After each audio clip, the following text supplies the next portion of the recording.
ನಮಸ್ತೆ. 8ನೇ ತರಗತಿಯ ಎಲ್ಲ ವಿದ್ಯಾರ್ಥಿಗಳಿಗೂ ಸ್ವಾಗತ. ಈ ಅವಧಿಯಲ್ಲಿ ನಾವು ಸಮಾಜ ವಿಜ್ಞಾನ ಭಾಗದಲ್ಲಿ ಬರತಕ್ಕಂತಹ ಇತಿಹಾಸದ 2ನೇ ಅಧ್ಯಾಯವಾಗಿರತಕ್ಕಂತಹ ಭೌಗೋಳಿಕ ಲಕ್ಷಣಗಳು ಹಾಗೂ ಚರಿತ್ರೆಯ ಪೂರ್ವ ಭಾರತ, ಇಂದಿನ ಅವಧಿಯಲ್ಲಿ ನಾವು ಕೆಲವೊಂದು ಪ್ರಮುಖವಾಗಿರ್ತಕ್ಕಂಥ ಅಂಶಗಳನ್ನ ಅಧ್ಯಯನವನ್ನ ಮಾಡಿದ್ದೀವಿ. ಈ ಒಂದು ಅವಧಿಯಲ್ಲಿ ನಾವು ಗಮನಿಸಬೇಕಾಗಿರ್ತಕ್ಕಂತಹ ಪ್ರಮುಖ ಅಂಶಗಳು ಅಥವಾ ಅಧ್ಯಯನವನ್ನ ಮಾಡತಕ್ಕಂತಹ ಅಂಶಗಳು ಯಾವ್ಯಾವ ಅಂತಂದ್ರೆ, ಚರಿತ್ರೆಯ ಪೂರ್ವ ಕಾಲಘಟ್ಟದಲ್ಲಿನ ಮಾನವನ ಜೀವನ ಕ್ರಮ ಅಂತಕ್ಕಂಥದ್ದು ಹೇಗಿತ್ತು. ಅದು ಚರಿತ್ರೆಯ ಪೂರ್ವ ಕಾಲಘಟ್ಟದಲ್ಲಿನ ಮಾನವನ ಒಂದು ಜೀವನ ಕ್ರಮ ಅಂತಕ್ಕಂಥದ್ದು ಹೇಗಿತ್ತು. ಇನ್ನು ಎರಡನೇದಾಗಿರ್ತಕ್ಕಂಥದ್ದು, ಚರಿತ್ರೆಯ ಪೂರ್ವ ಕಾಲಘಟ್ಟದಲ್ಲಿನ ಶಿಲಾಯುಗಗಳು. ಏನು ಯುಗಗಳು ಅಂತಕ್ಕಂಥದ್ದು ಹೇಳ್ತಾರೆ, ಈ ಒಂದು ಯುಗಗಳ ಬಗ್ಗೆ ನಾವು ತಿಳಿತಕ್ಕಂಥದ್ದು. ಅಂದ್ರೆ ಈ ಒಂದು ಅವಧಿಯಲ್ಲಿ ನಾವು ಸಂಪೂರ್ಣವಾಗಿ ಕಲಿಯಬೇಕಾಗಿರ್ತಕ್ಕಂತಹ ಅಂಶಗಳು ಇವು ಎರಡನ್ನು ನಾವು ಅಧ್ಯಯನವನ್ನ ಮಾಡ್ತೀವಿ. ಒಂದು, ಚರಿತ್ರೆಯ ಪೂರ್ವ ಕಾಲಘಟ್ಟದಲ್ಲಿನ ಮಾನವನ ಜೀವನ ಕ್ರಮ ಅಂತಕ್ಕಂಥದ್ದು. ಇನ್ನು ಎರಡನೇದಾಗಿರ್ತಕ್ಕಂಥದ್ದು, ಚರಿತ್ರೆಯ ಪೂರ್ವ ಕಾಲಘಟ್ಟದ ಶಿಲಾಯುಗಗಳು. ಇವುಗಳನ್ನು ನಾವು ಅಧ್ಯಯನವನ್ನ ಮಾಡ್ತಕ್ಕಂಥದ್ದು. ಮಕ್ಕಳು, ಈಗಾಗಲೇ ಗೊತ್ತಿದೆ ನಿಮಗೆ ಶಿಲಾಯುಗದಲ್ಲಿ ಮಾನವರು ಅಂತಕ್ಕಂಥವ್ರು ಹೇಗೆ ಇದ್ರು, ಯಾವ ರೀತಿಯಾಗಿರ್ತಕ್ಕಂಥ ಒಂದು ಹವ್ಯಾಸಗಳನ್ನ ಹೊಂದಿದ್ರು ಅನ್ನೋದನ್ನು ನಾವು ಗಮನಿಸಬಹುದು. ಹಾಗಾದ್ರೆ ಇಲ್ಲಿ ಪ್ರಾಕ್ ಇತಿಹಾಸ ಕಾಲ ಅಥವಾ ಚರಿತ್ರೆಯ ಪೂರ್ವ ಕಾಲ ಎಂದರೇನು ಹೇಳ್ತೀರಾ? ಎಸ್, ಅಂದ್ರೆ ಪ್ರಾಕ್ ಇತಿಹಾಸ ಕಾಲ ಅಥವಾ ಪ್ರಾಗತಿಹಾಸ ಕಾಲ ಅಥವಾ ಚರಿತ್ರೆಯ ಪೂರ್ವ ಕಾಲ ಎಂದರೇನು ನೋಡೋಣ. ನಾವು ಮಾನವರು ಲೇಖನ ಕಲೆಯನ್ನು, ಮಾನವರು ಲೇಖನ ಅಂತಂದ್ರೆ ಬರವಣಿಗೆಯ ಕಲೆ ಅಂತಕ್ಕಂಥದ್ದೇನಿದೆ, ಈ ಒಂದು ಬರವಣಿಗೆಯ ಕಲೆಯನ್ನು ಕಂಡುಹಿಡಿಯುವುದಕ್ಕೆ ಮೊದಲಿನ ಕಾಲವನ್ನ ನಾವು ಏನಂತ ಕರಿತೀವಿ? ಪ್ರಾಗ್ ಇತಿಹಾಸದ ಕಾಲ ಅಥವಾ ಪ್ರಾಗೈತಿಹಾಸಿಕ ಕಾಲ ಎಂಬುದಾಗಿ ನಾವು ಕರೆಯಲಾಗುತ್ತದೆ. ಅಂದ್ರೆ ಪ್ರಾಗೈತಿಹಾಸ ಕಾಲ ಎಂದರೇನು ಪ್ರಶ್ನೆ ಕೇಳಿದಂತ ಸಂದರ್ಭದಲ್ಲಿ ಮಾನವರು ಲೇಖನ ಕಲೆಯನ್ನು, ಲೇಖನ ಅಂತಂದ್ರೆ ಬರೀತಕ್ಕಂತಹ ಒಂದು ಕಲೆ ಏನಿದೆ, ಈ ಒಂದು ಕಲೆಯನ್ನು ಕಂಡು ಹಿಡಿಯುವುದಕ್ಕೆ ಮೊದಲಿನ ಕಾಲ ಅಂತಕ್ಕಂಥದ್ದೇನಿದೆ, ಈ ಒಂದು ಮೊದಲಿನ ಕಾಲವನ್ನೇ ನಾವೇನಂತ ಕರಿತೀವಿ? ಚರಿತ್ರೆಯ ಪೂರ್ವ ಕಾಲ ಅಥವಾ ಪ್ರಾಕ್ ಐತಿಹಾಸಿಕ ಕಾಲ ಎಂಬುದಾಗಿ ಕರೆಯಲಾಗುತ್ತದೆ. ಅರ್ಥ ಆಯ್ತಲ್ವಾ? ಹಾಗೇನೆ ಇಲ್ಲಿ ಈ ಒಂದು ಕಾಲಘಟ್ಟದಲ್ಲಿ, ಯಾವ ಕಾಲಘಟ್ಟದಲ್ಲಿ? ಪ್ರಾಗೈತಿಹಾಸಿಕ ಕಾಲ ಅಥವಾ ಚರಿತ್ರೆಯ ಕಾಲಘಟ್ಟ ಅಂತಕ್ಕಂಥದ್ದೇನಿದೆ, ಈ ಒಂದು ಕಾಲಘಟ್ಟದಲ್ಲಿ ಭಾಷೆಯ ಬೆಳವಣಿಗೆ ಹಾಗೂ ಲಿಪಿಯ ಬಳಕೆ, ಭಾಷೆಯ ಬೆಳವಣಿಗೆ ಅಂದ್ರೆ ಲ್ಯಾಂಗ್ವೇಜ್ ಅಂತಕ್ಕಂಥದ್ದೇನಿದೆ, ಬೆಳವಣಿಗೆ ಅಂತಕ್ಕಂಥದ್ದು ಕೂಡ ಯಾವ ರೀತಿಯಾಗಿ ಆಗಿತ್ತು ನೋಡಿ. ಈ ಒಂದು ಕಾಲಘಟ್ಟದಲ್ಲಿ ಭಾಷೆಯ ಬೆಳವಣಿಗೆ ಅಂತಕ್ಕಂಥದ್ದು ಯಾವ ರೀತಿಯಾಗಿ ಆಗಿತ್ತು ಹಾಗೂ ಲಿಪಿ ಅಂತಂದ್ರೆ ಅಕ್ಷರಗಳ ಅಥವಾ ಬರವಣಿಗೆ ಅಂತಕ್ಕಂಥದ್ದೇನಿದೆ, ಲಿಪಿಯ ಬಳಕೆಯ ಬಗ್ಗೆ ನಮಗೆ ಆಧಾರಗಳು ಸಿಗದೇ ಇರುವುದರಿಂದ ಇದನ್ನ ನಾವೇನಂತ ಕರಿತೀವಿ? ಚರಿತ್ರೆಯ ಪೂರ್ವ ಕಾಲ ಅಂತಲೂ ಕೂಡ ನಾವು ಕರಿತೀವಿ. ಭಾಷೆಗಳಂತಕ್ಕಂಥದ್ದಿರಲಿಲ್ಲ, ಲಿಪಿ ಅಥವಾ ಬರವಣಿಗೆ ಅಂತಕ್ಕಂಥದ್ದಿರಲಿಲ್ಲ. ಈ ಒಂದು ಕಾಲಘಟ್ಟವನ್ನು ನಾವೇನಂತ ಕರಿತೀವಿ? ಚರಿತ್ರೆಯ ಪೂರ್ವ ಕಾಲ ಎಂಬುದಾಗಿಯೂ ಕೂಡ ಕರೆಯಲಾಗುತ್ತದೆ. ಅರ್ಥ ಆಯ್ತಲ್ವಾ? ಹಾಗಾದ್ರೆ ಪ್ರಾಗೈತಿಹಾಸಿಕ ಕಾಲದ ಜನರ ಜೀವನ ಶೈಲಿ ಅಂತಕ್ಕಂಥದ್ದು, ಪ್ರಾಗೈತಿಹಾಸಿಕ ಕಾಲದ ಜನರ ಜೀವನ ಮಟ್ಟ ಅಥವಾ ಜೀವನ ಶೈಲಿ ಅಂತಕ್ಕಂಥದ್ದು ಹೇಗಿತ್ತು, ಯಾವ ರೀತಿಯಾಗಿರ್ತಕ್ಕಂಥ ಒಂದು ಜೀವನವನ್ನ ಅವರು ಮಾಡ್ತಾ ಇದ್ರು. ಯಾರು? ಪ್ರಾಗೈತಿಹಾಸ ಕಾಲದ ಜನರ ಜೀವನವನ್ನ ನಾವು ಗಮನಿಸಿದ್ರೆ ಯಾವ ರೀತಿಯಾಗಿರ್ತಕ್ಕಂಥ ಒಂದು ಜೀವನ ಮಟ್ಟವನ್ನು ಅವರು ನಡೆಸ್ತಾ ಇದ್ರು ನೋಡಿ. ಇವರು ಅಲೆಮಾರಿಗಳಾಗಿದ್ರು. ಯಾರು? ಪ್ರಾಗೈತಿಹಾಸಿಕ ಕಾಲದ ಜನರು ಅಂತಕ್ಕಂಥದ್ದೇನಿದ್ದಾರೆ ಅಲೆಮಾರಿಗಳು. ಏನು ಅಲೆಮಾರಿಗಳು ಅಂತಂದ್ರೆ? S, very good. ಅಲೆಮಾರಿಗಳು ಅಂತಂದ್ರೆ ಒಂದು ಸ್ಥಳದಿಂದ ಮತ್ತೊಂದು ಸ್ಥಳಕ್ಕೆ ವಲಸೆ ಹೋಗ್ತಕ್ಕಂಥದ್ದು. ಯಾರು ಹೋಗ್ತಾ ಇದ್ರು?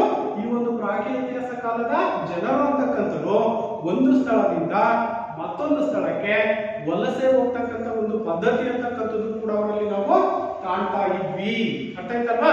ಯಾಕೆ ವಲಸೆಯನ್ನ ಹೋಗ್ತಾ ಇದ್ರು ಹಾಗಾದ್ರೆ? ಪ್ರಶ್ನೆ ಬರ್ಬೋದಲ್ಲ ಮಕ್ಕಳ, ಇಲ್ಲಿ ವಲಸೆಯನ್ನ ಹೋಗ್ಲಿಕ್ಕೂ ಕೂಡ ಒಂದು ಕಾರಣ ಅಂತಕ್ಕಂಥದ್ದು ಇರ್ಬೇಕು. ಏನ್ ಕಾರಣ? ಅದು ಬೇಟೆಯನ್ನ ಆಡ್ತಾ ಇದ್ರು, ಹಣ್ಣು ಹಂಪಲುಗಳನ್ನ ಸಂಗ್ರಹಿಸ್ತಾ ಇದ್ರು. ಅವೆಲ್ಲವೂ ಖಾಲಿಯಾದ ನಂತರ ಏನ್ ಮಾಡ್ತಾ ಇದ್ರು? ಆ ಒಂದು ಸ್ಥಳವನ್ನ ಬಿಟ್ಟು ಇನ್ನೊಂದು ಸ್ಥಳಕ್ಕೆ ಅವರು ವಲಸೆಯನ್ನ ಹೋಗ್ತಕ್ಕಂಥ ಒಂದು ಅಂಶವನ್ನು ಕೂಡ ನಾವಲ್ಲಿ ಪ್ರಾಗ ಇತಿಹಾಸ ಕಾಲದಲ್ಲಿ ನಾವು ಕಾಣ್ತಾ ಇದ್ದೀವಿ ಅಲ್ವಾ? ಹಾಗಾದ್ರೆ ಇನ್ನೊಂದು ಅಂಶವನ್ನು ನಾವು ನೋಡೋದಾದ್ರೆ ಬೇಟೆ ಮತ್ತು ಆಹಾರದ ಸಂಗ್ರಹಣೆಯನ್ನ ಮಾಡ್ಲಿಕ್ಕೆ ನೋಡಿ, ಇವಾಗಿನ ಹೇಳಿದ್ವಿ ನಾವು ವಲಸೆ ಹೋಗ್ತಾ ಇದ್ರು ಯಾರು? ಪ್ರಾಗಿತಿಹಾಸ ಕಾಲದ ಜನರು ಅಂತಕ್ಕಂಥ ಜೀವನ ಮಟ್ಟವನ್ನ ನಾವು ಗಮನಿಸಿದಾಗ ಅವ್ರು ವಲಸೆ ಹೋಗ್ತಾ ಇದ್ರು ಅಂತ ಹೇಳಿದ್ವಿ.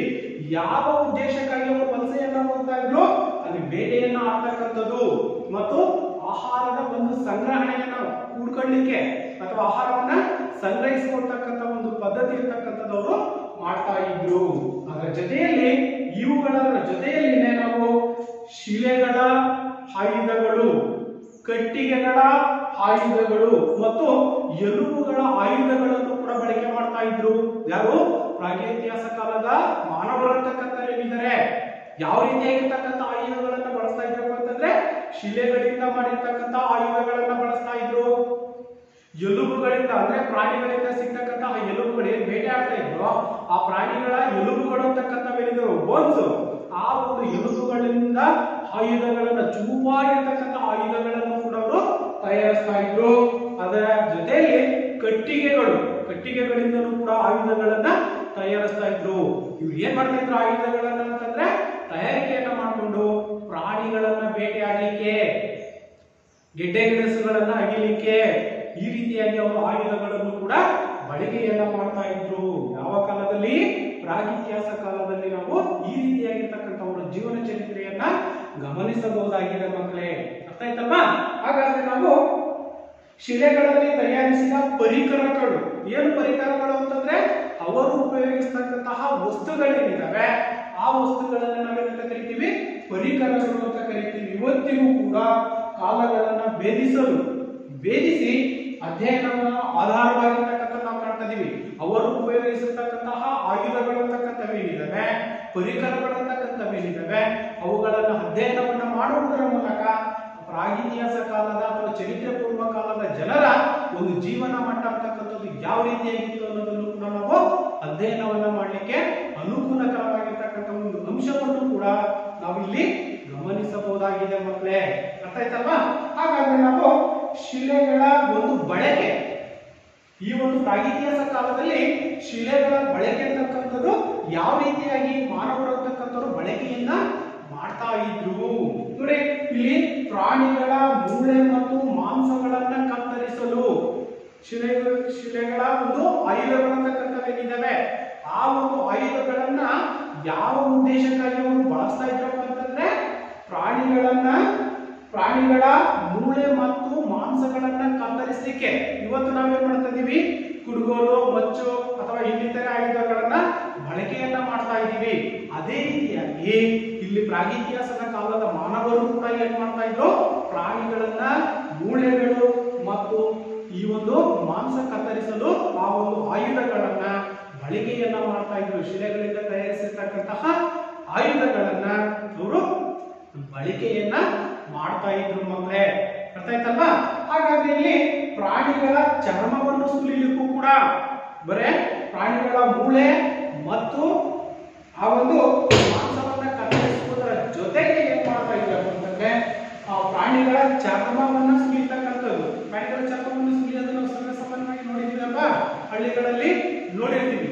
ಆ ರೀತಿಯಾಗಿ ಯಾವುದೋ ಪ್ರಾಣಿಗಳ ಒಂದು ಚರ್ಮಗಳನ್ನು ಸುಲಿಲಿಕ್ಕೂ ಕೂಡ ಈ ಒಂದು ಆಯುಧಗಳನ್ನ ಅವರು ಬಳಕೆಯನ್ನ ಮಾಡ್ತಾ ಇದ್ರು ಮಕ್ಕಳೇ.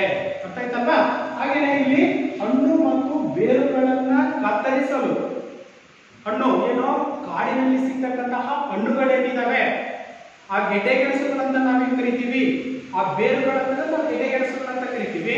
ಆ ರೀತಿಯಾಗಿರ್ತಕ್ಕಂಥ ಹಣ್ಣುಗಳನ್ನ ಮತ್ತು ಬೇರುಗಳನ್ನ ಭೂಮಿಯಿಂದ ಮೇಲಕ್ಕೆ ತೆಗಿಲಿಕ್ಕೆ ಈ ಒಂದು ಶಿಲಾ ಆಯುಧಗಳನ್ನು ಕೂಡ ಅವರು ಬಳಕೆಯನ್ನ ಮಾಡ್ತಾ ಇದ್ರು ಮಕ್ಕಳೇ. ಅರ್ಥ ಆಯ್ತಲ್ವಾ?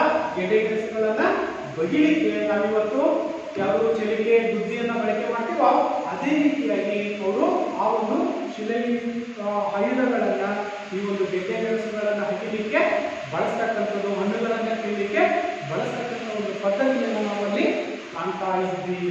ಹಾಗೇನೆ ಇನ್ನೊಂದು ಅಂಶವನ್ನು ನಾವು ಗಮನಿಸೋದಾದ್ರೆ ಸೌದೆ ಕಟ್ಟಿಗೆ ಅಂತ ನಾವು ಗ್ರಾಮೀಣ ಪ್ರದೇಶದಲ್ಲಿ ಏನ್ ಕರಿತೀವಿ, ಕಟ್ಟಿಗೆಗಳು ಗೊತ್ತಲ್ವ ನಮಗೆ, ಆ ಕಟ್ಟಿಗೆಗಳನ್ನ ತರಲಿಕ್ಕೂ ಕೂಡ, ಆ ಕಟ್ಟಿಗೆಗಳನ್ನ ಪಡೆಯಲಿಕ್ಕೂ ಕೂಡ ಆ ಮರಗಳೇನಿದ್ದಾವೆ ಆ ಮರಗಳ ಆ ಒಂದು ಏನು ತುಂಡುಗಳನ್ನಾಗಿ ಮಾಡ್ತಕ್ಕಂಥದ್ದು. ನೋಡಿ ಇಲ್ಲಿ ಸೌದೆಗಾಗಿ ಮರವನ್ನ ಕತ್ತರಿಸ್ತಕ್ಕಂಥದ್ದು, ತುಂಡುಗಳಾಗಿ ಮರಗಳನ್ನ ಕತ್ತರಿಸುವುದರ ಮೂಲಕ ಈ ಶಿಲೆಗಳ ಒಂದು ಉಪಯೋಗವನ್ನು ಅವರು ಬಳಕೆಯನ್ನ ಮಾಡ್ತಾ ಇದ್ರು. ಯಾರು ಪ್ರಾಗಿತ್ಯಾಸ ಕಾಲದ ಜನರು ಅಂತಕ್ಕಂಥದ್ದು ಈ ರೀತಿಯಾಗಿರ್ತಕ್ಕಂಥ ಆಯುಧಗಳನ್ನು ಅವರು ಬಳಕೆಯನ್ನ ಮಾಡ್ತಾ ಇದ್ರು. ನೋಡಿ ಪ್ರಾಣಿಗಳ ಮೂಳೆ ಮತ್ತು ಮಾಂಸವನ್ನ ಕತ್ತರಿಸಲಿಕ್ಕೆ ಬಳಸ್ತಾ ಇದ್ರು. ಹಾಗೇನೆ ಇನ್ನು ಪ್ರಾಣಿಗಳ ಚರ್ಮವನ್ನ ಸುಲಿಲಿಕ್ಕೆ ಬಳಸ್ತಾ ಇದ್ರು. ಅದರ ಜೊತೆಯಲ್ಲಿ ಹಣ್ಣು ಮತ್ತು ಬೇರುಗಳು ಏನು ನಾವು ಗೆಡ್ಡೆ ಗೆಣಸುಗಳು ಅಂತ ಕರಿತೀವಿ, ಇವುಗಳನ್ನ ಕೀಳಲಿಕ್ಕೂ ಕೂಡ ಶಿಲಾಯುಗದಲ್ಲಿ ಅಥವಾ ಶಿಲಾ ಆಯುಧಗಳನ್ನು ಅವರು ಬಳಕೆಯನ್ನ ಮಾಡ್ತಾ ಇದ್ರು. ಹಾಗೆ ಸೌದೆಗಾಗಿ, ಯಾವುದಕ್ಕಾಗಿ ಸೌದೆ, ಆಹಾರವನ್ನ ಬೆಳೆಸಲಿಕ್ಕೆ ಸೌದೆಗಳನ್ನ ಬೇಕಾಗಿತ್ತು. ಹಾಗಾಗಿ ಅವ್ರೇನ್ ಮಾಡಿದ್ರು, ಮರಗಳನ್ನ ಕತ್ತರಿಸಲಿಕ್ಕೂ ಕೂಡ ಈ ಶಿಲೆಗಳ ಒಂದು ಆಯುಧಗಳನ್ನ ಬಳಕೆಯನ್ನ ಮಾಡ್ತಾ ಇದ್ರು. ಯಾರು ಪ್ರಾಗಿತ್ಯಾಸ ಕಾಲದ ಮಾನವರು ಅಂತಕ್ಕಂಥವ್ರು ಕೂಡ ನಾವು ಕಾಣ್ತಾ ಇದ್ವಿ ಮಕ್ಕಳೇ. ಹಾಗೇನೆ ಇನ್ನ ಚೈತ್ರಿಯ ಪೂರ್ವ ಕಾಲದ ಮಾನವನ ತಾಣಗಳು, ಇವರು ಎಲ್ಲೆಲ್ಲಿ ವಾಸವಾಗಿದ್ರು, ಯಾವ್ಯಾವ ಸ್ಥಳಗಳಲ್ಲಿ ವಾಸವಾಗಿದ್ರು ಅನ್ನೋದನ್ನ ನಾವು ಗಮನಿಸೋದಾದ್ರೆ ಇಲ್ಲಿ ನೋಡಿ ಈ ಒಂದು ಮಾನವರ ಕುರುಹುಗಳು ಅಂತಕ್ಕಂಥವೇನಿದ್ದಾವೆ, ಗುರುತುಗಳು ಅಂತಕ್ಕಂಥವೇನಿದ್ದಾವೆ, ಆ ಪಳಿಯುಳಿಕೆಗಳು ಅಂತಕ್ಕಂಥವು ಭಾರತದಲ್ಲಿ ಎಲ್ಲೆಲ್ಲಿದ್ದಾವೆ ನೋಡೋಣ. ಎಲ್ಲೆಲ್ಲಿದ್ದಾವೆ ಭಾರತದಲ್ಲಿ ಬಿಂಬೇಡ್ಕ ಅಂತಕ್ಕಂಥ ಒಂದು ಪ್ರದೇಶದಲ್ಲಿ ಇವರ ಕುರುಹುಗಳನ್ನ ಕಾಣಬಹುದು. ಹಾಗೇನೆ ಹುಣಸಗಿಯಲ್ಲೂ ಕೂಡ ಇವರ ಕುರುಹುಗಳನ್ನ ಕಾಣಬಹುದಾಗಿದೆ. ಇನ್ನ ಕರ್ನೂಲ್ ಅಂತಕ್ಕಂಥದ್ದೇನಿದೆ ಈ ಒಂದು ಪ್ರದೇಶಗಳಲ್ಲಿ ಆ ಒಂದು ಮಾನವರು ಅಂತಕ್ಕಂಥವ್ರು ತಮ್ಮ ತಾಣಗಳನ್ನಾಗಿ ಮಾಡ್ಕೊಂಡಿದ್ರು ನಾವು ಭಾರತದಲ್ಲಿ ಕಾಣಬಹುದಾಗಿದೆ. ನೋಡಿ ಭಾರತದಲ್ಲಿ ಬಿಂಬೇಡ್ಕ, ಹಾಗೇನೆ ಹುಣಸಗಿ, ಕರ್ನೂಲ್ ಅಥವಾ ಕಾರ್ನೂಲ್ ಅಂತಕ್ಕಂಥ ಒಂದು ಪ್ರದೇಶಗಳಲ್ಲಿ ಇವರು ತಮ್ಮ ತಾಣಗಳನ್ನಾಗಿ ಮಾಡ್ಕೊಂಡಿರ್ತಕ್ಕಂಥದ್ದನ್ನು ಕೂಡ ಗಮನಿಸಬಹುದಾಗಿದೆ. ಹಾಗೇನೆ ಇವರ ಸ್ಥಳಗಳ ಆಯ್ಕೆ ಅಂತಕ್ಕಂಥದ್ದು ಹೇಗಿರ್ತಾ ಇತ್ತು, ಅವರ ವಾಸದ ಸ್ಥಳಗಳು ಅಂತಕ್ಕಂಥವನ್ನ ಹೇಗೆ ಆಯ್ಕೆಯನ್ನ ಮಾಡ್ಕೊಳ್ತಾ ಇದ್ರು. ಈ ಒಂದು ಕಾಲಘಟ್ಟದ ಮನುಷ್ಯರ ಅಳಿವು ಉಳಿವಿಗೆ ಶಿಲೆಗಳ ಒಂದು ಪರಿಕರಗಳು ಅನಿವಾರ್ಯವಾದ್ದರಿಂದ ಕಲ್ಲುಗಳು ದೊರೆಯುವ ಸ್ಥಳಗಳೇ ಇವರು ವಾಸ ಮಾಡ್ತಾ ಇದ್ರು. ನೋಡಿ ನಮಗೆ ಇವರು ತಾಣಗಳನ್ನ ನಾವು ಗಮನಿಸ್ತಾ ಇದೀವಿ, ಏನೋ ಸ್ಥಳಗಳ ಆಯ್ಕೆ ಅಂತಕ್ಕಂಥದ್ದು ಏನಿದೆ, ಎಲ್ಲಿ ವಾಸವನ್ನ ಮಾಡ್ತಾ ಇದ್ರು ಅವರು ಅಲ್ವಾ. ಆ ಒಂದು ಆದಿಮಾನವರು ಅಂತ ನಾವೇನ್ ಕರಿತೀವಿ ಅಥವಾ ಹಿಂದಿನ ಕಾಲದ ಮಾನವರು ಅಂತ ನಾವೇನ್ ಕರಿತೀವಿ, ಅವರು ಎಲ್ಲಿ ವಾಸವನ್ನ ಮಾಡ್ತಾ ಇದ್ರು, ಈ ಒಂದು ಕಾಲಘಟ್ಟದ, ಯಾವ ಕಾಲಘಟ್ಟದ, ಪ್ರಾಗಿತ್ಯಾಸ ಕಾಲಘಟ್ಟದ ಮನುಷ್ಯರ ಅಳಿವು ಮತ್ತು ಉಳಿವಿಗೆ ಶಿಲೆಗಳ ಪರಿಕರಗಳು, ಅವರು ಬಳಕೆ ಮಾಡಿರ್ತಕ್ಕಂಥ ಆಯುಧಗಳು ಅಂತಕ್ಕಂಥವೇನಿದ್ದಾವೆ, ಈ ಒಂದು ಪರಿಕರಗಳು ಅನಿವಾರ್ಯವಾಗಿದ್ದರಿಂದ ಆ ಕಲ್ಲುಗಳು ದೊರೆಯುವ ಸ್ಥಳಗಳೇ ಇವರು ವಾಸಸ್ಥಳಗಳಾಗಿದ್ವು. ಈ ಗುಹೆಗಳು ಅಂತ ನಾವೇ ಕರಿತೀವಿ, ದೊಡ್ಡ ದೊಡ್ಡ ಬಂಡೆಗಳಂತಕ್ಕಂಥವೇನಿದ್ದಾವೆ, ಈ ಒಂದು ಗುಹೆಗಳಲ್ಲಿ ಬೃಹತ್ ಆಕಾರದ ಬಂಡೆಗಳಲ್ಲಿ ಇವರು ವಾಸವನ್ನ ಮಾಡ್ತಕ್ಕಂಥ ಒಂದು ಅಂಶವನ್ನ ನಾವು ಕಾಣ್ತಾ ಇದ್ವಿ ಮಕ್ಕಳೇ. ಅರ್ಥ ಆಯ್ತಲ್ವಾ. ಹಾಗಾದ್ರೆ ಇಲ್ಲಿ ಇನ್ನೊಂದು ಪ್ರಮುಖವಾಗಿರ್ತಕ್ಕಂಥ ಅಂಶವನ್ನು ನಾವು ಗಮನಿಸಬೇಕು, ಪ್ರಾಗಿತ್ಯಾಸ ಕಾಲದಲ್ಲಿ ನಾವು ನೋಡಬಹುದಾಗಿರ್ತಕ್ಕಂಥದ್ದು ಏನಪ್ಪ ಅಂತಂದ್ರೆ, ಈ ಒಂದು ಬೆಂಕಿಯ ಬಗೆಗಿನ ಹರಿವು, ಕೇವಲ ಅವರು ಪ್ರಾಣಿಗಳನ್ನ ಬೇಟೆಯಾಡ್ತಕ್ಕಂಥದ್ದು, ಶಿಲಾ ಆಯುಧಗಳನ್ನ ಬಳಕೆ ಮಾಡ್ತಕ್ಕಂಥದ್ದು, ಯಾವ ಉದ್ದೇಶಕ್ಕಾಗಿ ಅವರು ಆಯುಧಗಳನ್ನ ಬಳಕೆ ಮಾಡಿದ್ರು ಅನ್ನೋದು ನಮಗೆ ಇಲ್ಲಿಯವರೆಗೆ ಗೊತ್ತಾಯ್ತು ಮಕ್ಕಳೇ, ಹೌದಲ್ವಾ. ಹಾಗಾದ್ರೆ ಬೆಂಕಿಯ ಬಗೆಗಿನ ಹರಿವು ಅಂತಕ್ಕಂಥದ್ದು ಅವರಿಗೆ ಹೇಗೆ ಬಂತು. ಈಗ ಮುಂಚೆ ಎಲ್ಲ ಏನ್ ಮಾಡ್ತಾ ಇದ್ರು, ಪ್ರಾಣಿಗಳನ್ನ ಬೇಟೆಯಾಡ್ತಕ್ಕಂಥದ್ದು, ಹಸಿ ಮಾಂಸವನ್ನೇ ತಿಂತಕ್ಕಂಥದ್ದು, ಆಹಾರ ಧಾನ್ಯಗಳೇನಾದ್ರೂ ಸಿಕ್ಕು ಅಂತಂದ್ರೆ ಅವುಗಳನ್ನ ಏನ್ ಮಾಡ್ತಾ ಇದ್ರು, ಹಸಿದಾಗಿನೇ ತಿಂತಕ್ಕಂಥ ಒಂದು ಪದ್ಧತಿಯನ್ನು ನಾವು ಕಾಣ್ತಾ ಇದ್ವಿ ಅಲ್ವಾ. ಹಾಗಾದ್ರೆ ಈ ಒಂದು ಕಾಲದ ಮನುಷ್ಯರು ಬೆಂಕಿಯನ್ನು ಬಳಸ್ತಕ್ಕಂಥ ಉದ್ದೇಶ, ಬೆಂಕಿಯನ್ನ ಹೇಗೆ ಮಾಡಿದ್ರು ಅವರು. ಹಾಗಾದ್ರೆ ಎರಡು ಕಲ್ಲುಗಳನ್ನ ತೆಗೆದುಕೊಂಡ್ರು, ಆ ಎರಡು ಕಲ್ಲುಗಳನ್ನ ಚೆನ್ನಾಗಿ ಉಜ್ಜಿದಂತ ಸಂದರ್ಭದಲ್ಲಿ ಏನಾಯ್ತು, ಬೆಂಕಿ ಅಂತಕ್ಕಂಥದ್ದು ಉತ್ಪತ್ತಿ ಆಯ್ತು. ಆಗ ಅವುಗಳನ್ನ ಸುಡುವುದರ ಮೂಲಕ ಅಥವಾ ವಸ್ತುಗಳನ್ನ ಹಾಕಿ ಅವುಗಳನ್ನ ಬೆಂಕಿ ಹಚ್ಚುವುದರ ಮೂಲಕ ಬಳಕೆಯನ್ನ ಮಾಡ್ತಾ ಬಂದ್ರು. ಅಂದ್ರೆ ಬೆಂಕಿಯನ್ನು ಅವರು ಕಂಡುಹಿಡ್ಕೊಂಡ್ರು. ನೋಡಿ, ಈ ಒಂದು ಕಾಲದ ಮನುಷ್ಯರು ಬೆಂಕಿಯನ್ನು ಆಹಾರ, ಬೆಳಕು ಮತ್ತು ಪ್ರಾಣಿಗಳನ್ನ ಬೆದರಿಸಲು, ಯಾಕಂತಂದ್ರೆ ಅವರು ಕತ್ತಲು ಅಂತಕ್ಕಂಥದ್ದು ಅವಾಗಿನ ಈಗಿನಕ್ಕೆ ಲೈಟು ಇದ್ವಾ ಅವಾಗಿನ ಕಾಲದಲ್ಲಿ ಇಲ್ಲ, ದ್ವೀಪಗಳಂತಕ್ಕಂಥ ಇದ್ವಾ ಇರ್ಲಿಲ್ಲ. ಹಾಗಾಗಿ ಅವ್ರು ಏನ್ ಮಾಡಿದ್ರು, ಆಹಾರವನ್ನ ಬೇಯಿಸ್ಲಿಕ್ಕೆ ಬೆಂಕಿಯನ್ನ ಕಂಡುಕೊಂಡ್ರು. ಯಾವಾಗ ಹಸಿ ಮಾಂಸವನ್ನ ತಿಂತಾ ಇದ್ರು ಅಲ್ಲಿ ಏನಾಗ್ತಾ ಇದೆ ನಮಗೆ ಅರ್ಥ ಏನ್ ಕೊಡುತ್ತೆ ಅಂದ್ರೆ, ಮಾನವ ಪ್ರಾಗಿತಿಹಾಸ ಕಾಲದ ಮಾನವ ಅಂತಕ್ಕಂಥದ್ದು ಏನಿದ್ದಾನೆ ಹಂತ ಹಂತವಾಗಿ ಪ್ರಗತಿಯನ್ನ ಹೊಂದ್ತಾ ಇದ್ದಾನೆ, ಅಭಿವೃದ್ಧಿಯನ್ನ ಹೊಂದ್ತಾ ಇದ್ದಾನೆ, ವಿಕಾಸವನ್ನ ಹೊಂದ್ತಾ ಇದ್ದಾನೆ ಅಂತಕ್ಕಂಥ ಒಂದು ಮೂಲಾಂಶವನ್ನ ನಾವು ತಿಳ್ಕೊಬೇಕಾಗಿದೆ ಮಕ್ಕಳೇ, ಅಲ್ವಾ? ಹಾಗಾಗಿ ಈ ಒಂದು ಕಾಲದ ಮನುಷ್ಯರು ಅಂತಕ್ಕಂಥ ಏನಿದ್ದಾರೆ, ಆ ಮನುಷ್ಯರು ಬೆಂಕಿಯನ್ನ ಯಾವ ಉದ್ದೇಶಕ್ಕಾಗಿ ಬಳಕೆಯನ್ನ ಮಾಡ್ತಾ ಇದ್ರಪ್ಪ ಅಂತಂದ್ರೆ, ಆಹಾರವನ್ನ ಬೇಯಿಸ್ಲಿಕ್ಕೆ. ಮುಂಚೆ ಏನ್ ಮಾಡ್ತಾ ಇದ್ರು, ಹಸಿದು ಹೇಗಿರುತ್ತೆ ಹಾಗೆಯೇ ಗೆಳೆಗೆಣಸುಗಳನ್ನ ತಿಂತಾ ಇದ್ರು. ಆದ್ರೆ ನಂತರದ ಪ್ರಗತಿಯ ಕಾಲದಲ್ಲಿ ಏನಾಯ್ತು, ಆಹಾರವನ್ನ ಬೇಯಿಸ್ಲಿಕ್ಕೆ ಬಳಕೆಯನ್ನ ಮಾಡಿದ್ರು. ಹಾಗೇನೆ ಬೆಳಕನ್ನ ಪಡಿಲಿಕ್ಕೆ, ಇವಾಗೇನ ನಾವು ಲೈಟ್ ಇದಾವೆ ಅವನ್ನೆಲ್ಲ ಲೈಟ್ ಹಾಕೊಂಡು ಬೆಳಕನ್ನ ಪಡಿತೀವಿ. ಆಗಿನ ಕಾಲದಲ್ಲಿ ಪ್ರಾಗಿತಿಹಾಸ ಕಾಲದ ಮಾನವರಿಗೆ ಬೆಳಕು ಅಂತಕ್ಕಂಥದ್ದು ಕೂಡ ಗೊತ್ತಿರ್ಲಿಲ್ಲ. ಬೆಂಕಿಯನ್ನು ಹಚ್ಕೊಂಡ್ಬಿಟ್ಟೆ ಅವರು ಬೆಳಕನ್ನ ಪಡಿತಕ್ಕಂತಹ ಒಂದು ಪದ್ಧತಿ ಅಂತಕ್ಕಂಥದನ್ನ ನಾವು ಆ ಒಂದು ಕಾಲದಲ್ಲಿ ಕಾಣ್ತಾ ಇದ್ದೀವಿ, ಅಲ್ವಾ? ಆಹಾರವನ್ನ ಬೇಯಿಸ್ಲಿಕ್ಕೆ ಬಳಕೆ ಮಾಡ್ಕೊಂಡ್ರು, ಹಾಗೇನೆ ಬೆಳಕನ್ನ ಪಡಿಲಿಕ್ಕೆ ಬಳಕೆಯನ್ನ ಮಾಡ್ಕೊಂಡ್ರು.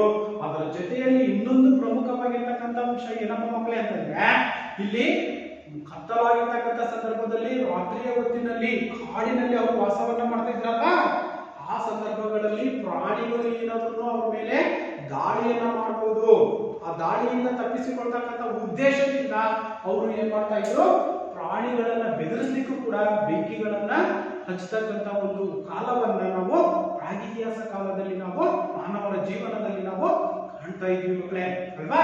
ಹಾಗಾದ್ರೆ ನೆಕ್ಸ್ಟ್ ಈ ಒಂದು ಕಲೆ ಅಂತಕ್ಕಂಥದ್ದು ಏನಿದೆ ಅಂದ್ರೆ, ಬೆಂಕಿಯನ್ನ ಪಡೆದಿರ್ತಕ್ಕಂಥ ಒಂದು ಕಲೆ ಅಂತಕ್ಕಂಥದ್ದು ಕರ್ನೂಲಿನ ಗವಿಗಳಲ್ಲಿ ಬೂದಿಯ ಕುರುಹುಗಳು ಅಂತಕ್ಕಂಥವು ದೊರೆತಿದ್ದಾವೆ.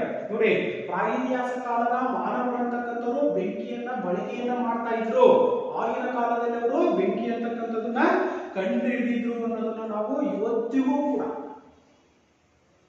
ತಿಳ್ಕೋಬೇಕು ಅಥವಾ ಇತಿಹಾಸವನ್ನು ಅಧ್ಯಯನವನ್ನು ಮಾಡಬೇಕು ಅನ್ನೋದಾದ್ರೆ, ಕರ್ನೂಲಿನಲ್ಲಿರ್ತಕ್ಕಂತಹ ಕೆಲವು ಗವಿಗಳಲ್ಲಿ ಅವರು ಬಳಕೆ ಮಾಡಿರ್ತಕ್ಕಂತಹ ಸುಟ್ಟಿರ್ತಕ್ಕಂತಹ ಬೂದಿಗಳು ಅಂತಕ್ಕಂಥವೇನಿದ್ದಾವೆ, ಆ ಬೂದಿಗಳಿಂದ ನಾವು ಕುರುಹುಗಳನ್ನ ಅಥವಾ ಗುರುತುಗಳನ್ನ ಅವರು ಬಿಟ್ಟು ಹೋಗಿರ್ತಕ್ಕಂಥ ಅವಶೇಷಗಳ ಆಧಾರದ ಮೇಲೆ ಪ್ರಾಗಿತಿಹಾಸ ಕಾಲದ ಮಾನವ ಅಂತಕ್ಕಂಥನು ಬೆಂಕಿಯನ್ನ ಕಂಡುಹಿಡಿದಿದ್ದ. ಬೆಂಕಿಯನ್ನ ಅವತ್ತಿನ ಕಾಲದಲ್ಲಿ ನಾವು ಬಳಕೆಯನ್ನ ಮಾಡ್ತಾ ಇದ್ದ ಅಂತಕ್ಕಂಥದ್ದನ್ನು ಕೂಡ ನಾವು ಇಲ್ಲಿ ಗಮನಿಸಬೇಕಾಗುತ್ತೆ ಮಕ್ಕಳೇ, ಅಲ್ವಾ?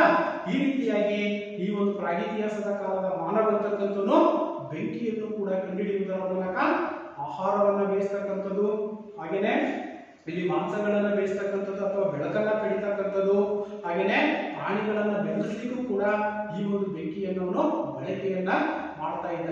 ಎಷ್ಟು ಎಕ್ಸಾಂಪಲ್ ಅನ್ನು ನಾವು ನೋಡೋದಾದ್ರೆ, ಕರ್ನೂಲಿನಲ್ಲಿರ್ತಕ್ಕಂತಹ ಒಂದು ಗವಿ ಅಂತಕ್ಕಂಥದ್ದು ಏನಿದೆ, ಆ ಗವಿಯಲ್ಲಿ ಇವರು ಬಳಕೆ ಮಾಡಿರ್ತಕ್ಕಂತಹ ಬಿಟ್ಟು ಹೋಗಿರ್ತಕ್ಕಂತಹ ಬೂದಿ ಅಂತಕ್ಕಂಥದ್ದು ಇವತ್ತಿಗೂ ಕೂಡ ಲಭ್ಯವಾಗಿರುವುದರಿಂದ ಇವರು ಬಳಕೆಯನ್ನ ಮಾಡ್ತಾ ಇದ್ರು ಅನ್ನೋದನ್ನ ಗಮನಿಸಬಹುದಾಗಿದೆ ಮಕ್ಕಳೇ. ಹಾಗೇನೆ ಇದು ಬೆಂಕಿಯ ಬಗೆಗಿನ ಅವರ ಜ್ಞಾನ ಹಾಗೂ ಬಳಕೆ. ನೋಡಿ, ಬೆಂಕಿ ಅಂತಕ್ಕಂಥದ್ದು ಅವರ ಬಳಕೆ ಅಂತಕ್ಕಂಥದ್ದು ಅವರ ಜ್ಞಾನ ಅಂತಕ್ಕಂಥದ್ದು ಅಂದ್ರೆ ಅವರು ಪ್ರಗತಿಯನ್ನ ಹೊಂದುತ್ತಾ ಇದ್ದಾರೆ ಅಂತಕ್ಕಂತಹ ಭಾವನೆ ನಮಗೆ ಇಲ್ಲಿ ಗೊತ್ತಾಗ್ತಕ್ಕಂಥದ್ದನ್ನು ನಾವು ಕಾಣ್ತಾ ಇದ್ದೀವಿ ಮಕ್ಕಳೇ. ಅರ್ಥ ಆಯ್ತಲ್ವಾ? ಹಾಗಾದ್ರೆ ನೆಕ್ಸ್ಟ್ ನಾವು ಮುಂದಿನ ಅಂಶವನ್ನು ನಾವು ಗಮನಿಸೋದಾದ್ರೆ, ಹಳೆ ಶಿಲಾಯುಗದ ಮಾನವರ ಅಥವಾ ಮನುಷ್ಯರ ಹವ್ಯಾಸಗಳು ಅಥವಾ ಅಭ್ಯಾಸಗಳು ಅಂತಕ್ಕಂಥವೇನಿದ್ದಾವೆ, ಯಾವ್ಯಾವ ಹವ್ಯಾಸಗಳನ್ನು ಅವನು ಹೊಂದಿದ್ದ. ಮನುಷ್ಯನ ಮೇಲೆ ಯಾವುದಾದ್ರೂ ಕೂಡ ಹವ್ಯಾಸಗಳು ಅಂತಕ್ಕಂಥವು ಇರಲೇಬೇಕು. ಹಾಗೆಯೇ ಇಲ್ಲಿ ಆದಿಮಾನವರು ಅಥವಾ ನಾವು ಹಳೆ ಶಿಲಾಯುಗದ ಮನುಷ್ಯರು ಅಂತಕ್ಕಂಥ ಏನಿದ್ದಾರೆ ಮಾನವರು ಯಾವ ರೀತಿಯಾಗಿರ್ತಕ್ಕಂಥ ಹವ್ಯಾಸಗಳನ್ನ ಹೊಂದಿದ್ರು ಅಲ್ವಾ? ನೋಡೋಣ, ಯಾವ ರೀತಿಯಾಗಿರ್ತಕ್ಕಂಥ ಹವ್ಯಾಸಗಳನ್ನ ಅವರು ಹೊಂದಿದ್ರು ಅನ್ನೋದಾದ್ರೆ, ಇಲ್ಲಿ ಪ್ರಮುಖವಾಗಿ ನಾವು ಗಮನದಲ್ಲಿಟ್ಕೋಬೇಕಾಗಿರ್ತಕ್ಕಂಥದ್ದು ಮಕ್ಕಳೇ ಯಾವ ಹವ್ಯಾಸಗಳಪ್ಪ ಅಂತಂದ್ರೆ, ರೇಖಾಚಿತ್ರಗಳನ್ನ ಗವಿಯ ಗೋಡೆಗಳ ಮೇಲೆ ಚಿತ್ರಿಸ್ತಕ್ಕಂಥದ್ದು. ನೋಡಿ, ರೇಖಾಚಿತ್ರಗಳನ್ನ ಬರೀತಕ್ಕಂಥದ್ದು, ಆ ಚಿತ್ರಗಳನ್ನ ಬರ್ಬಿಟ್ಟು ಅವುಗಳಿಗೆ ಬಣ್ಣವನ್ನ ಕೊಡ್ತಕ್ಕಂತ ಒಂದು ಪದ್ಧತಿ ಅಂತಕ್ಕಂಥದ್ದನ್ನು ನಾವು ಹಳೆ ಶಿಲಾಯುಗದಲ್ಲೂ ಕೂಡ ಕಾಣ್ತಾ ಇದ್ದೀವಿ. ನೋಡಿ ಅವ್ರ ಹವ್ಯಾಸ ಎಂತ ಒಂದು ಉತ್ತಮವಾಗಿರ್ತಕ್ಕಂಥ ಹವ್ಯಾಸವನ್ನ ಹಳೆ ಶಿಲಾಯುಗದ ಜನರು ಹೊಂದಿದ್ರಪ್ಪ ಅಂತಂದ್ರೆ ರೇಖಾಚಿತ್ರಗಳನ್ನ ಗವಿಯ ಗೋಡೆಗಳು ಅಂತಕ್ಕಂಥವೇನಿದಾವೆ ಹಾಗೂ ಬಂಡೆಗಳ ಮೇಲೆ ಚಿತ್ರಗಳನ್ನ ರಚನೆಯನ್ನ ಮಾಡ್ತಾ ಇದ್ರು. ಅವರಿಗೆ ಯಾವುದು ಪ್ರಾಣಿ ಚಿತ್ರ ಆಗಿರ್ಬೋದು ಅಥವಾ ಇನ್ನಿತರ ಯಾವ್ದಾದ್ರು ಚಿತ್ರಗಳು ಅಂತಕ್ಕಂಥವು ಬಂದಂತ ಸಂದರ್ಭಗಳಲ್ಲಿ ಅವನ್ನ ಬರೀತಕ್ಕಂತಹ ಒಂದು ಕಲೆ ಅಂತಕ್ಕಂಥದ್ದನ್ನು ಕೂಡ ಹಳೆ ಶಿಲಾಯುಗದ ಜನರು ರೂಢಿಯನ್ನ ಹೊಂದಿರ್ತಕ್ಕಂಥದ್ದನ್ನ ನಾವು ಕಾಣ್ತಾ ಇದ್ವಿ. ನೋಡಿ ರೇಖಾಚಿತ್ರಗಳನ್ನ ಬರೀತಕ್ಕಂಥದ್ದು ಎಲ್ಲಿ ಗವಿಗಳು ಆ ದೊಡ್ಡ ದೊಡ್ಡ ಬೃಹತ್ ಆಕಾರವಾಗಿರ್ತಕ್ಕಂಥ ಬಂಡೆಗಳೇನಿದ್ದಾವೆ ಅಥವಾ ಅವರು ವಾಸವಾಗಿರ್ತಕ್ಕಂಥ ಗುಹೆಗಳೇನಿದ್ದಾವೆ ಬಂಡೆಗಳ ಮೇಲೆ ರೇಖಾಚಿತ್ರಗಳನ್ನ ಚಿತ್ರಿಸ್ತಕ್ಕಂಥ ಒಂದು ಉತ್ತಮವಾಗಿರ್ತಕ್ಕಂತಹ ಹವ್ಯಾಸವನ್ನ ಯಾರು ಹೊಂದಿದ್ರು? ಹಳೆ ಶಿಲಾಯುಗದ ಮಾನವರು ಅಂತಕ್ಕಂಥವ್ರು ಹೊಂದಿದ್ರು. ಹಾಗಾದ್ರೆ ಇವರು ಏನು ರೇಖಾಚಿತ್ರಗಳನ್ನ ಬಂಡೆಗಳನ್ನ ಗವಿಗಳಲ್ಲಿ ಬರೆಸ್ತಾ ಇದ್ರು ಅಥವಾ ಬರಿತಾ ಇದ್ರು ಹಳೆ ಶಿಲಾಯುಗದ ಮಾನವರು, ಅವು ಯಾವ ಯಾವ ಪ್ರದೇಶಗಳಲ್ಲಿ ನಮಗೆ ಇವತ್ತು ಅಧ್ಯಯನವನ್ನ ಮಾಡಲಿಕ್ಕೆ ಲಭ್ಯವಾಗಿದ್ದಾವೆ ಅನ್ನೋದನ್ನ ನಾವು ನೋಡೋದಾದ್ರೆ ಭಾರತದಲ್ಲಿರ್ತಕ್ಕಂತಹ ಮಧ್ಯಪ್ರದೇಶ, ಉತ್ತರ ಪ್ರದೇಶ ಹಾಗೂ ಕರ್ನಾಟಕದ ಕೆಲವು ಭಾಗಗಳಲ್ಲಿ ಇವರು ಬಿಡಿಸಿರ್ತಕ್ಕಂತಹ ಏನೋ ರೇಖಾಚಿತ್ರಗಳನ್ನ ಇವತ್ತಿಗೂ ಕೂಡ ನಾವು ಭಾರತದಲ್ಲಿ ಕಾಣ್ತಾ ಇದ್ದೀವಿ ಮಕ್ಕಳೇ. ಅರ್ಥ ಆಯ್ತಪ್ಪ? ರೇಖಾಚಿತ್ರಗಳು ಎಲ್ಲೆಲ್ಲಿ ಲಭ್ಯವಾಗಿದ್ದಾವೆ ಅವರು ಹಳೆ ಶಿಲಾಯುಗದ ಮಾನವರು ಬಳಕೆ ಮಾಡಿರ್ತಕ್ಕಂಥ ಚಿತ್ರಿಸಿರ್ತಕ್ಕಂಥ ರೇಖಾಚಿತ್ರಗಳನ್ನ ಮಧ್ಯಪ್ರದೇಶ, ಉತ್ತರ ಪ್ರದೇಶ ಹಾಗೂ ಕರ್ನಾಟಕದ ಕೆಲವು ಭಾಗಗಳಲ್ಲಿ ಸಂಪೂರ್ಣವಾಗಿರ್ತಕ್ಕಂತಹ ಈ ಒಂದು ರೇಖಾಚಿತ್ರಗಳನ್ನ ನಾವು ಗಮನಿಸಬಹುದಾಗಿದೆ ಮಕ್ಕಳೇ. ಅರ್ಥ ಆಯ್ತಲ್ವಾ? ಈ ರೀತಿಯಾಗಿ ಅವರು ಉತ್ತಮವಾಗಿರ್ತಕ್ಕಂಥ ಒಂದು ಹವ್ಯಾಸವನ್ನು ಕೂಡ ಹಳೆ ಶಿಲಾಯುಗದ ಮಾನವರು ಹೊಂದಿದ್ರು ಅಂತಕ್ಕಂಥ ಒಂದು ಅಂಶ ನಮಗೆ ಇಲ್ಲಿ ಲಭ್ಯವಾಗುತ್ತೆ ಮಕ್ಕಳೇ. ಅರ್ಥ ಆಯ್ತಲ್ವಾ? ಹಾಗಾದ್ರೆ ನೆಕ್ಸ್ಟ್ ಬದಲಾದ ಪರಿಸರ.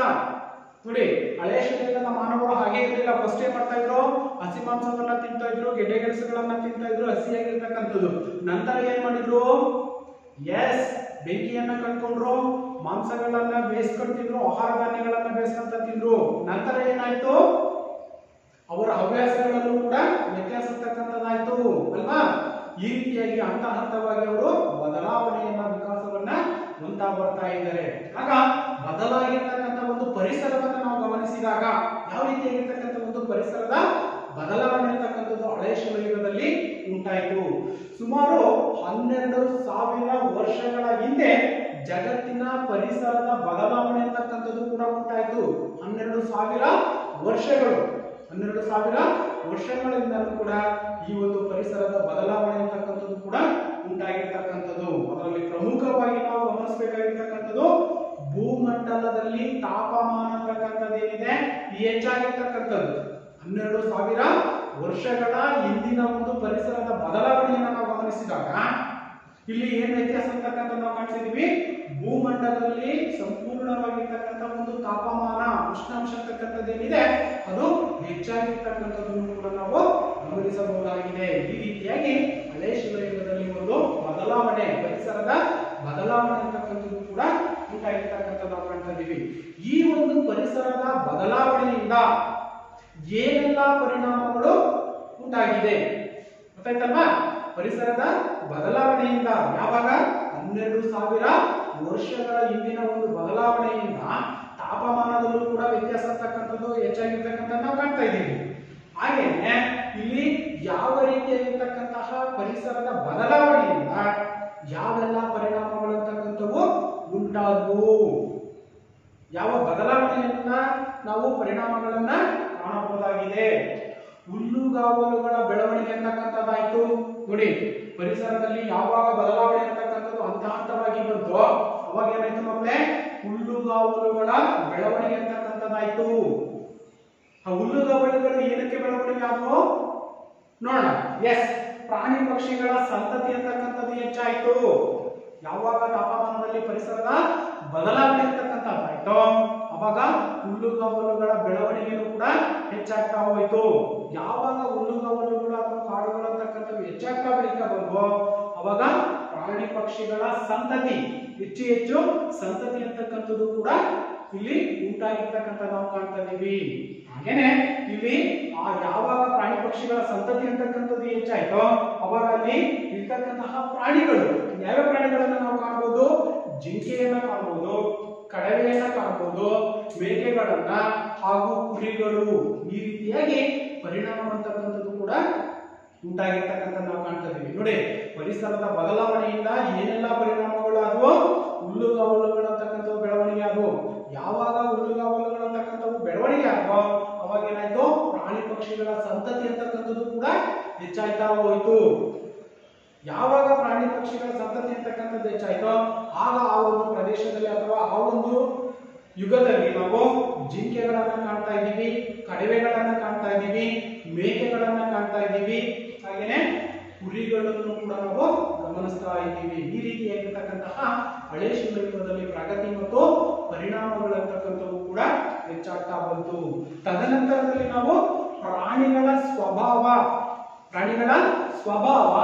ಆಹಾರದ ರೀತಿ ಮತ್ತು ಸಂತಾನೋತ್ಪತ್ತಿ ಮತ್ತು ಪ್ರಾಣಿಗಳನ್ನ ಹಿಡಿತಕ್ಕಂಥದ್ದು. ನೋಡಿ, ಅವಾಗ ಏನಾಯ್ತು?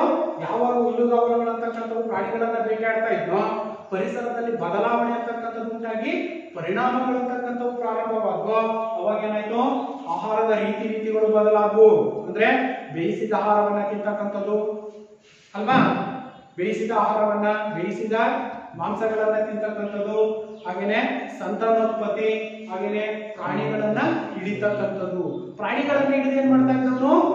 ಪಳಗಿಸ್ತಕ್ಕಂಥದ್ದು, ಅವುಗಳನ್ನ ಸಾಕ್ತಕ್ಕಂಥದ್ದು. ನೋಡಿ, ಇಲ್ಲಿ ಹೀಗೆ ಪಶು ಸಂಗೋಪನೆ ಮತ್ತು ಹೈನುಗಾರಿಕೆ ಅಂತಕ್ಕಂಥದ್ದು ಪ್ರಾರಂಭವಾಯಿತು. ಪಶು ಸಂಗೋಪನೆ ಮತ್ತು ಹೈನುಗಾರಿಕೆ ಅಂತಕ್ಕಂಥದ್ದು ಪ್ರಾರಂಭವಾಯಿತು. ಅರ್ಥ ಆಯ್ತಲ್ವಾ? ಪ್ರಾಣಿಗಳ ಸ್ವಭಾವ, ಆಹಾರದ ರೀತಿ ಮತ್ತು ಸಂತಾನೋತ್ಪತ್ತಿ, ಪ್ರಾಣಿಗಳನ್ನ ಹಿಡಿತಕ್ಕಂಥದ್ದು, ಹಿಡಿದ್ಬಿಟ್ಟು ಅವುಗಳನ್ನ ಪಳಗಿಸ್ಬಿಟ್ಟು ಅವ್ನು ಏನ್ ಮಾಡ್ತಾ ಇದ್ದ?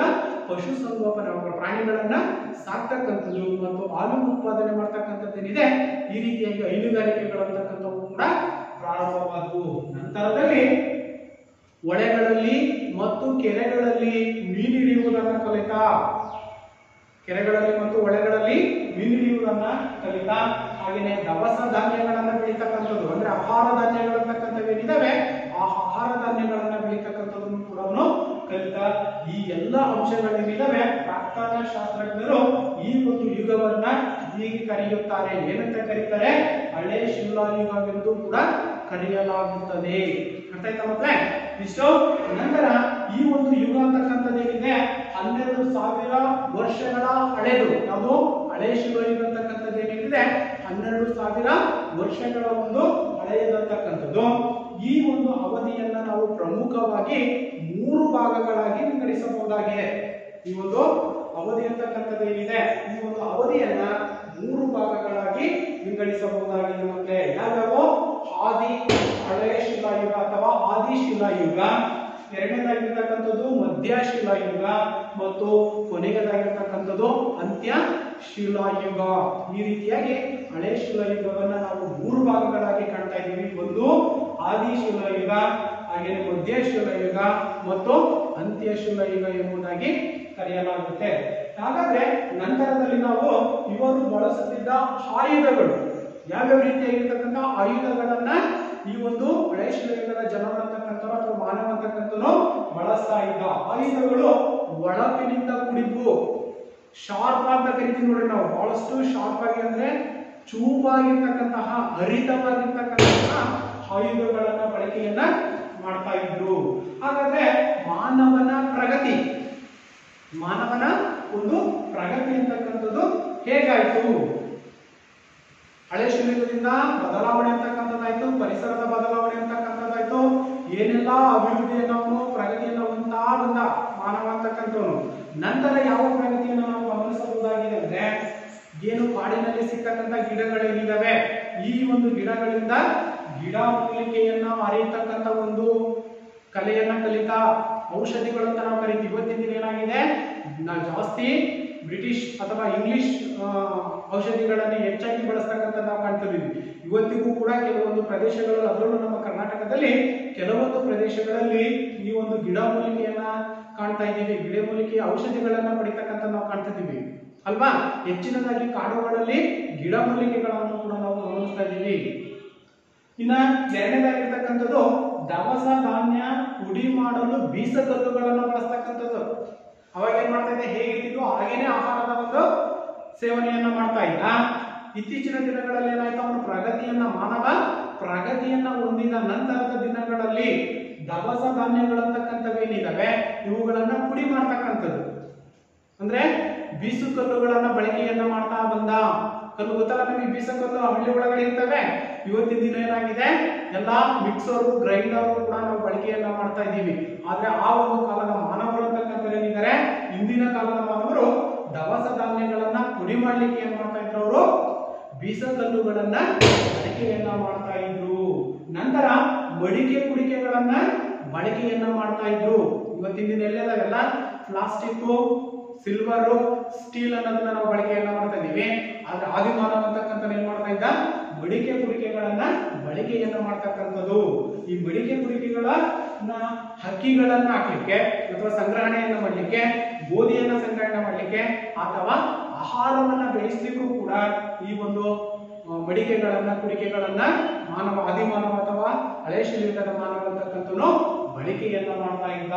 ಜೊತೆಯಲ್ಲಿ ಇನ್ನೊಂದು ಪ್ರಮುಖವಾಗಿರ್ತಕ್ಕಂಥ ಪ್ರಗತಿಯನ್ನ ಆದಿಮಾನವ ಅಂತಕ್ಕಂಥನು ಬದಲಾವಣೆಯನ್ನ ಕಾಣ್ತಾ ಇದ್ದೀವಿ, ವಿಕಾಸವನ್ನ ಕಾಣ್ತಾ ಇದ್ದೀವಿ. ಅದೇನಪ್ಪ ಅಂತಂದ್ರೆ ಬಟ್ಟೆ ನೇಯುವುದನ್ನ ಕಲಿತಿದ್ದ. ಹಿಂದೆ ಏನ್ ಮಾಡ್ತಾ ಇದ್ರು ಆದಿಮಾನವರು, ಮರದ ತೊಗಟೆಗಳನ್ನ, ಪ್ರಾಣಿಗಳ ಚರ್ಮವನ್ನ ಬಳಕೆಯನ್ನ ಮಾಡ್ತಾ ಇದ್ದ ಉಡುಗೆಯಾಗಿ. ಆದ್ರೆ ನಂತರ ಅವನು ಮಾನವ ಪ್ರಗತಿಯನ್ನ ಹೊಂದಿದ ನಂತರ ಬಟ್ಟೆ ನೇಯುವುದನ್ನು ಕೂಡ ಅವನು ಕಲಿಯುವುದರ ಮೂಲಕ ಈ ರೀತಿಯಾಗಿ ಮಾನವ ಅಂತಕ್ಕಂಥದ್ದು ಬದಲಾವಣೆ ಅಂತಕ್ಕಂಥದ್ದು ಪ್ರಗತಿಯನ್ನ ಬಂದಿರ್ತಕ್ಕಂಥದ್ದನ್ನು ನಾವಿಲ್ಲಿ ಗಮನಿಸಬಹುದಾಗಿದೆ.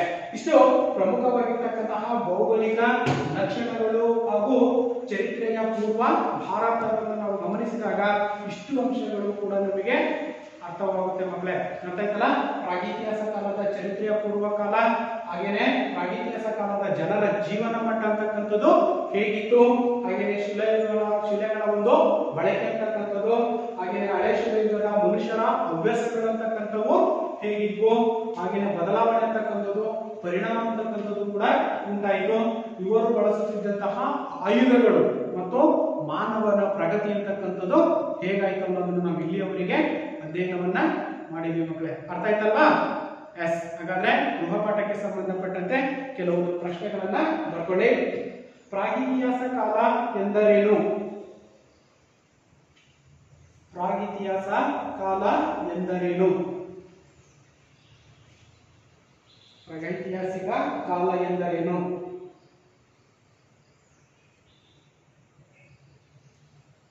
ಹಳೆ ಶಿಲಾಯುಗದ ಮಾನವರ ಹವ್ಯಾಸಗಳನ್ನ ತಿಳಿಸಿ. ಹಳೆ ಶಿಲಾಯುಗದ ಮಾನವರ ಹವ್ಯಾಸಗಳನ್ನ ತಿಳಿಸಿ. ಹಳೆ ಶಿಲಾಯುಗದ ಮಾನವರ ಹವ್ಯಾಸಗಳನ್ನ ತಿಳಿಸಿ.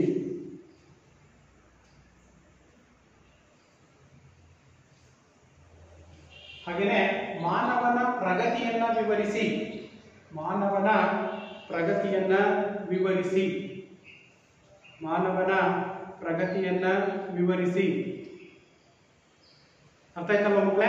ನಾಳೆ ಎಲ್ಲರೂ ಕೂಡ ಈ ಒಂದು ಪ್ರಶ್ನೆಗಳಿಗೆ ಉತ್ತರವನ್ನ ಬರೆದುಕೊಂಡು ಬರಬೇಕು. ಧನ್ಯವಾದಗಳು.